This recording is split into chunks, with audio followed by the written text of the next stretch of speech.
Olá, eu tinha prometido que vos ia falar da obesidade e cá estou eu hoje a falar-vos da obesidade. A obesidade é um enorme problema de saúde pública a nível mundial. Por exemplo, na região europeia, 1 a cada 3 dos adolescentes de 11 anos tem excesso de peso ou é obeso. Isto é um bocadinho assustador, não é? 1 em cada 3. E, de facto, a obesidade, hoje em dia, ameaça a saúde das crianças e dos adolescentes, de tal modo que, se esta tendência se mantiver, o que vai acontecer, sabem o que é? Que, pela primeira vez na história, as crianças de hoje irão ter uma esperança de vida inferior à dos seus progenitores. Isto é, de facto, uma coisa nunca vista. Espero bem que isto se possa reverter para que isto seja futurologia e não seja o que vai acontecer. Quando é que acontece a obesidade? Acontece a obesidade quando temos um balanço energético positivo a longo prazo. O que é que isto quer dizer? Quer dizer que esta balança, que representa o equilíbrio entre aquilo que nós ingerimos e aquilo que nós despendemos, fica desequilibrada para o lado da ingesta. E nós já sabemos como é que podemos corrigir isto, não é? Aquilo que nós temos vindo a discutir neste projeto, saúde.com.teens, nós temos discutido à exaustão como é que devemos alimentar-nos melhor, de uma maneira mais equilibrada, para sermos mais saudáveis, não é?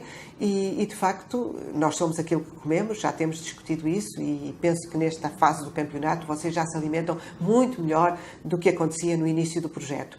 Pois bem, mas nós podemos também ajudar a reequilibrar esta balança aumentando o dispêndio energético. Isso temos discutido aqui às quintas-feiras. Recordam-se? Portanto, com aquelas propostas de exercício físico que vos temos feito, nós podemos aumentar o nosso dispêndio energético, tanto à custa de nos mexermos mais, como aumentando os nossos níveis de atividade física programada ou inserida nos nossos hábitos de vida diária, mas também tendo muita atenção à necessidade de diminuir o nosso sedentarismo, portanto, tanto menos horas sentados, nomeadamente à frente dos computadores, da televisão, etc. Também já sabemos que nós somos diferentes, vimos isso já também numa destas rubricas do Sabias Que, dentro o espectro da normalidade é um espectro, felizmente, bastante alargado, nós não temos todos que ser iguais e, portanto, dentro da normalidade há muitas variações. No entanto, uma coisa nós sabemos é que o risco para a persistência da obesidade aumenta com a idade. Portanto, nós digamos que é importante identificarmos as situações de excesso de peso atempadamente, fazermos alguma coisa para as reverter, para que esta problemática não se prolongue ao longo dos anos da adolescência e, portanto, não venhamos a ter adultos obesos que já começaram a sua obesidade na adolescência. Vocês têm aqui as curvas de percentis de índice de massa corporal, aqui para as raparigas, aqui para os rapazes. Como é que se calcula o índice de massa corporal? Proponho que calculem o vosso, portanto é simplesmente, já fizeram isto também nas aulas de educação física, é dividir o peso em quilogramas pela altura em metros ao quadrado, têm que elevar ao quadrado a altura em metros, fazem essa conta de divisão e depois podem lançar isto aqui nestes gráficos, ou seja, aqui em baixo, no caso da rapariga, isto é para as raparigas, têm a idade em anos, por exemplo, uma rapariga de 12 anos, que tenha um índice de massa corporal de 22, está na faixa do excesso de peso. Se tiver um índice de massa corporal de 26, já está na obesidade. Estão a ver? Pronto. Se tiver um índice de massa corporal por aqui, imaginemos de 15, por exemplo, está aqui já está aqui na faixa da magreza, porque abaixo do 15 é magreza e abaixo do 3 é magreza extrema, certo? Portanto, digamos que tudo o que seja entre o 15 e o 85 é normal. Estão a ver que há uma grande variabilidade dentro desta faixa da normalidade. Era isto também que eu vos mostrava outro dia com as silhuetas, porque obviamente isto se reflete na silhueta que nós temos. Correto? Muito bem. Passando aqui para o rapaz, vamos imaginar um rapaz de 13 anos que tem um peso um índice de massa corporal de 25, por exemplo, já está nesta faixa da obesidade. Temos rapidamente que tentar reverter esta tendência e trazê-lo pelo menos para o excesso de peso, mas idealmente trazê-lo para aqui esta faixa da normalidade entre o 15 e o 85. Claro que também não queremos magrezas excessivas, ok? Não é isso que nós pretendemos. Pretendemos pessoas aqui nesta faixa, nesta larga faixa da normalidade entre o 15 e o 85, ok? De facto, não queremos nada que vocês se tornem adolescentes obesos e, se já o são, queremos que rapidamente revertam esta tendência. A obesidade tem inúmeras complicações, todos nós sabemos que ter excesso de peso não é muito popular, torna a vida na escola um pouco mais difícil, às vezes as pessoas são, digamos, têm alcunhas, olha a gordinha, olha não sei quê, não é agradável, muitos de vocês sentiram isso na pele e eu também pedi aqui para que haja um bom ambiente a nível dos colegas, para que se de facto alguém tem algum peso a mais, não seja apontado a dedo. Acho que isso é extremamente indelicado, é extremamente desumano. Mas vamos fazer alguma coisa, de facto, por regressar a um peso que seja um peso dentro daquela faixa do índice de massa corporal entre o 15 e o 85.